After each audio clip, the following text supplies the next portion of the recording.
Bible history it is, and we are in these periods of Bible history. Beginnings, the first period, Genesis 1 to 11. And then we're into the second period, Genesis 12 to the end, to chapter 50. And that's the patriarchal period. And remember, everybody and every event in this patriarchal period hangs on four men: Abraham, Isaac, Jacob, and Joseph. And Abraham lived a long time, and we're on him. And we're in chapter 19 in the city of Sodom, which is marked for destruction. And God is pulling Lot out. And of course, the sin that the city was given over to is called sodomy. That has been euphemized now in our present time. But there used to be in our country, I think many, if not most of the states had sodomy laws. But the Supreme Court knocked down the Texas sodomy law in 2003, and that took care of the rest. So sodomy is a sin, but no better, no worse than other sins. We have sort of reworked the theology, you know. The soft sins, the not so bad sins, are the ones that I commit. The terrible sins are the ones that you commit, see. And so we all comfort ourselves with that bit of foolishness. But that's a convenience theology. Sin is sin, and all of it is offensive to God. So Lot is removed, and God destroys Sodom. In chapter 1, we have the birth of Isaac. And so you're marking your Bible, chapter 21, verse 3, at the end, the name of Isaac should be underlined.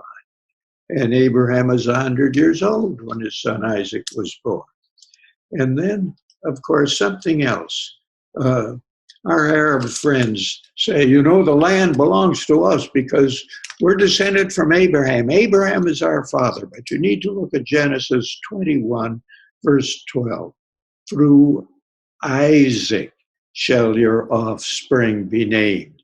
And in the margin, why not jot down Galatians 4:30 with that and look that up also. Then you're all set. Now, chapter 22 is a shaking chapter. This is the near sacrifice of Isaac. It's a moving chapter. And Isaac is not an infant, a boy.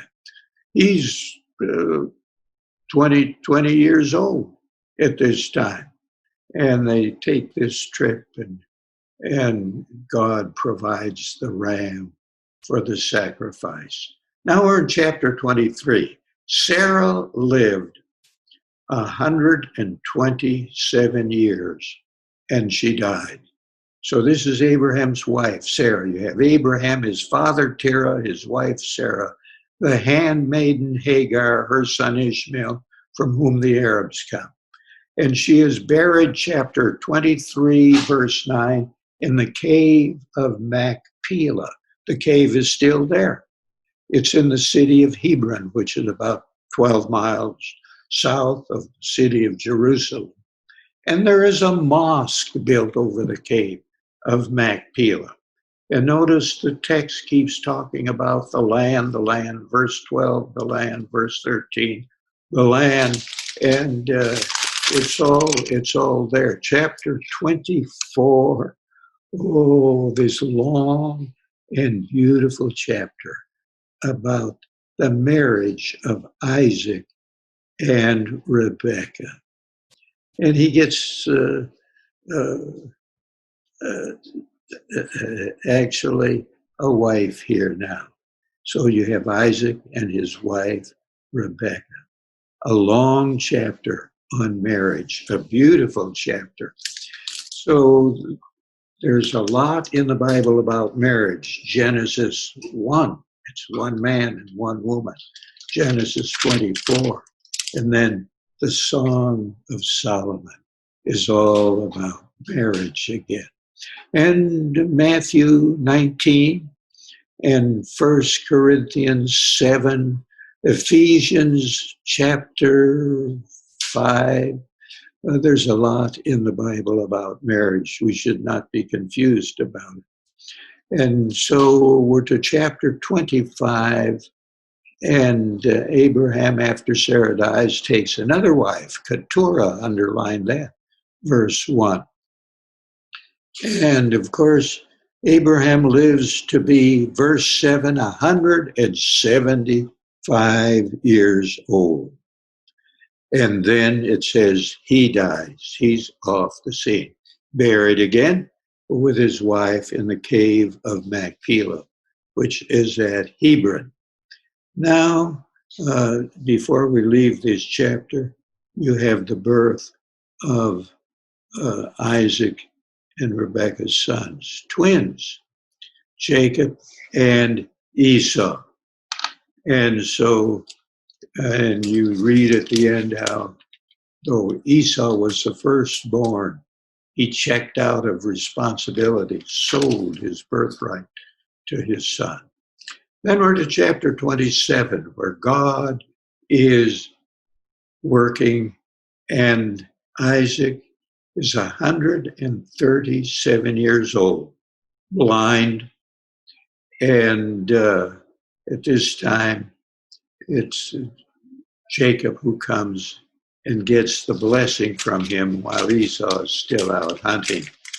And Rebekah is a partner to this fraudulent deal that takes place here, this deceit.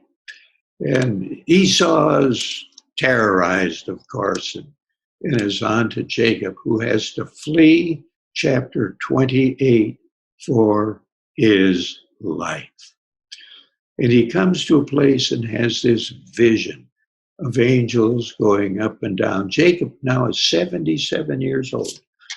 And he left Beersheba, which is down south on the edge of the desert from Jerusalem. And he has this dream, this ladder, angels going up and down. And then God comes to him, renews the promise that was given to Abraham and to Isaac and now to Jacob. Verse 15 of chapter 28. This land. And Jacob wakes from his dream and says, surely God was in this place and I did not know it. And he calls it Bethel, Beth, house, El, God, house of God, out there in the wilderness. And chapter 29, through, he deceived his father, and now Jacob is deceived by Laban and gets Leah, which was the older sister, and finds out that he didn't get Rachel, who was promised. And then start with me from this union, he starts getting these children. And are you ready to do some underlining here? We're in chapter 29 and at the end of verse 2. The firstborn to Jacob is Reuben. He's number one, you put in the margin. Then verse 33 at the end, Simeon. And that's son number 2. And then at the end of verse 34 is Levi, and that's 3. And at the end of the chapter there, verse 35 is 4. Judah, 4 sons. Now we're in chapter 30. We're going to pick up some more of his son. He's getting a family here. So chapter 30, verse 6 is number 5, Dan. And then verse 8 at the end, Naphtali. That's number 6. And we're over to the end of verse 11. At the end, it's Gad. And at the end of verse 13, it's the 8th son, Asher. At the end of verse 18, it's Issachar. And he's number 9. And then at the end of verse 20, Zebulun, number 10. And then finally, Verse 29, Joseph, he has up to this point, did you get them all? They're in here. 11 sons. What a family. This really is going to be more than a family. We're going to have to call it a clan, really. And Jacob really prospers. He's blessed of the Lord. And there comes a time he's going to leave, chapter 31, leave Laban and move on. There's getting too many people. And so he does this and takes his flocks and he meets Esau, chapter 32. He was then at the end of 32 is his wrestling with God at this place called, verse 30, Peniel. For I have seen God face to face, he says. And chapter 33, he meets Esau. He was a little apprehensive about this, but it was peaceful. Esau had calmed down and they exchanged gifts and everything was smooth. You got family troubles, don't let them continue. No, let them smooth out somehow after a while. And then let's move on to chapter 35. God said to Jacob, arise and go to Bethel and dwell there. Bethel, the house of God. So it's a back to God experience. Now, while we're in chapter 35, we're down near Bethlehem. And Rachel, the wife of Jacob, is with child and she's giving birth. But she dies in this childbirth.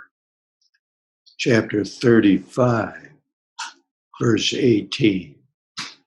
And the name of the child who lives is called Benjamin, the favored one, the last one, the young one, Benjamin. In verse 19, Rachel dies, and she's there. And you can go just north of Bethlehem today on the road coming down from Jerusalem.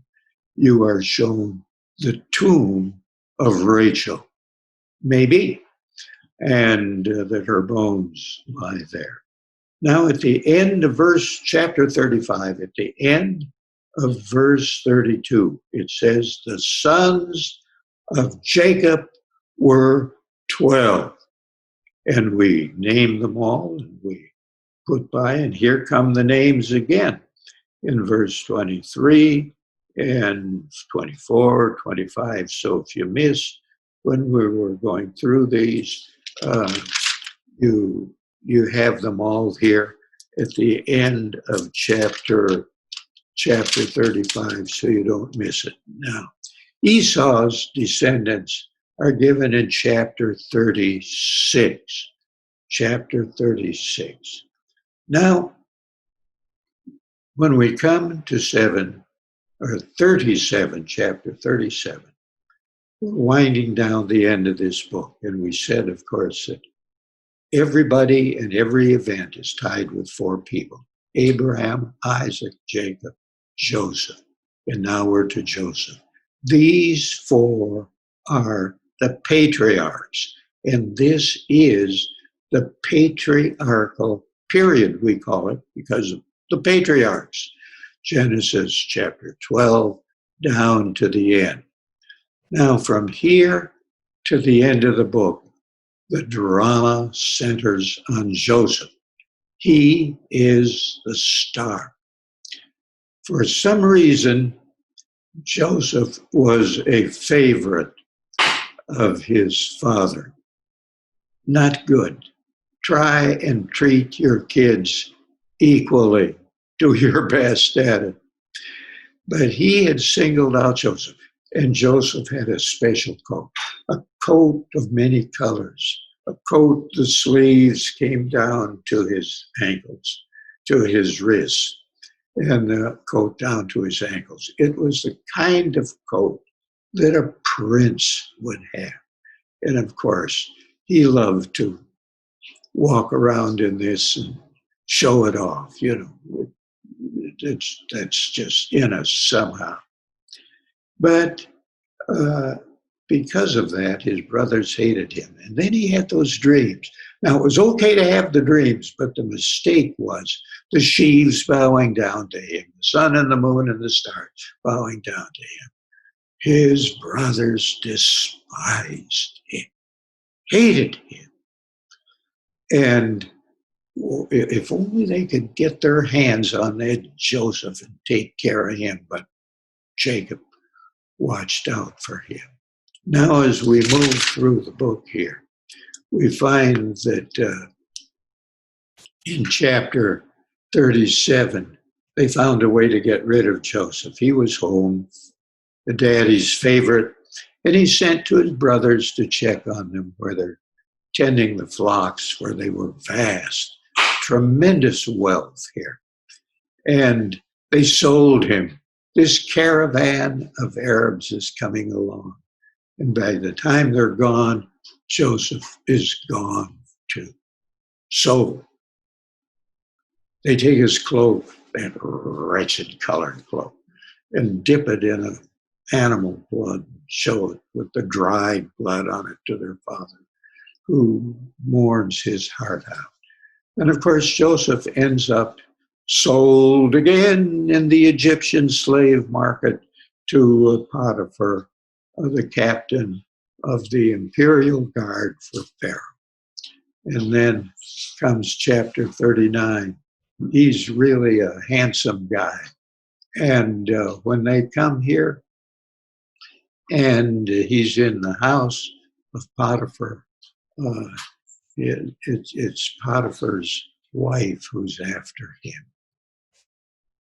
But he will not submit to the lust of that sexually deprived woman. Her husband, of course, was busy running the guard and the men, and really didn't have time for his wife. But Joseph was the master of the house. And she finally, in desperation, grabs his cloak. And he, leaving the cloak behind, flees. And he's accused of trying to sexually assault Potiphar's wife. He ends up in prison. Oh, how sad. And then there are the dreams of the butler and the baker, and he's out, and he's interpreting Pharaoh's dreams. What a story. There's nothing like Joseph. It is tantalizing. If you've never read through this, take chapters 37 to the end and just sit down and read it continuously. And of course, he's out of prison and he's running Egypt, and the brothers are down there begging for food. And he does give them a bit of a hard time, it's true. But then there's famine, not only in Egypt, but all through the Mideast.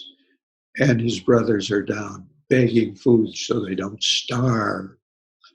And they're groveling at the feet of Joseph. And that one phrase, when he finally, clad like the Egyptians and so on, says, "I am Joseph." Can you imagine the shock that went through that room?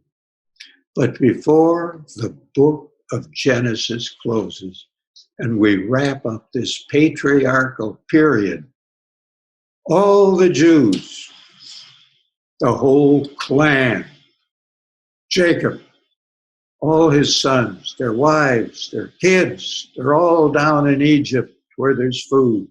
And Joseph is taking care of the whole gang, 70 of them down in Egypt, where they're not supposed to be, because God did not give them any real estate in the continent of Africa, but in Asia and in Canaan.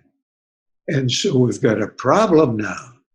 The Jews are mal-located, living where they're not supposed to live. And next time, this is where we pick it up.